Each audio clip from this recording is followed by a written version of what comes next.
Hello, I am Jan Bowen Nielsen, and I'm here today to give you one crucial tip. Generally, we work with leaders and business owners and so forth, but in reality, it will work for anybody in most situations, working lives. We as coaches, and I in particular, work a lot with executives and senior managers, business owners.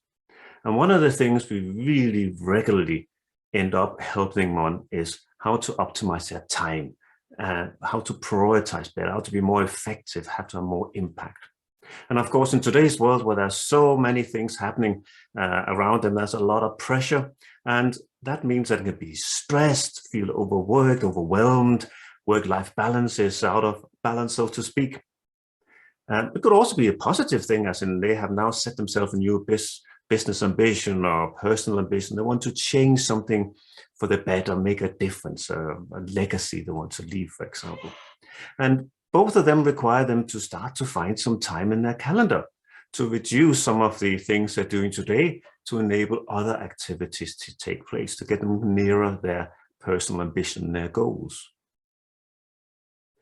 So the tip I'm going to share is really important because it's not going to be just a standard time management or prioritization technique. There's plenty of them around, and some of them are absolutely great. But the one tip I'm going to share with you is that if it's so good that if you don't use that, all the other ones basically fall to pieces. They will not work long term.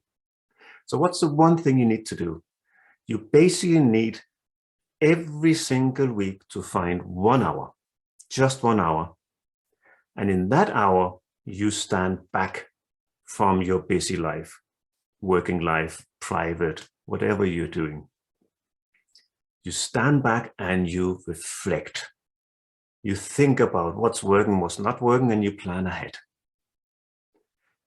And if you do this, that means that all these other techniques you can keep pulling in to apply to optimize things going forward.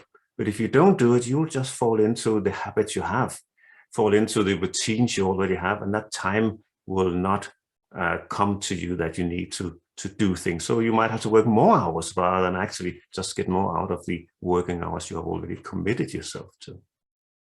So what do you do in that 1 hour? Well, the first element is to look back on the previous week. What went well? What didn't go so well? Where did I feel I wasted my time? What meetings did I go to and it didn't work, or they didn't add value for me? What did I not do last week that I had planned to do? So you basically reflect on the previous week and how effective you were. That's part one. Part two is probably where you spend most of the time, is to plan ahead. What did I learn from the activities last week? And how do I then take that learning into next week? What do I want to achieve next week?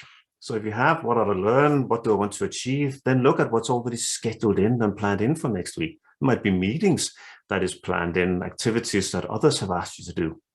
And then you look at those and saying, which of those do I actually need to do? Could I optimize some of them? Could I delegate? Could I say no to some of them? And then out of that, you will release some time that you can then say, what do I put in to those time slots? If I now release 3-4 hours next week by saying no to things, what am I going to put into those hours that's going to add more value, get me closer to my goal? That's basically the one tip that's going to make a big difference. And I can pretty much guarantee it. I've seen it work countless of times. Use this one tip, just the 1 hour once a week, to reflect, stand back from your doing, and then plan ahead. So you work on what actually matters to you. That's the one tip that I believe will make the biggest difference. Good luck with it.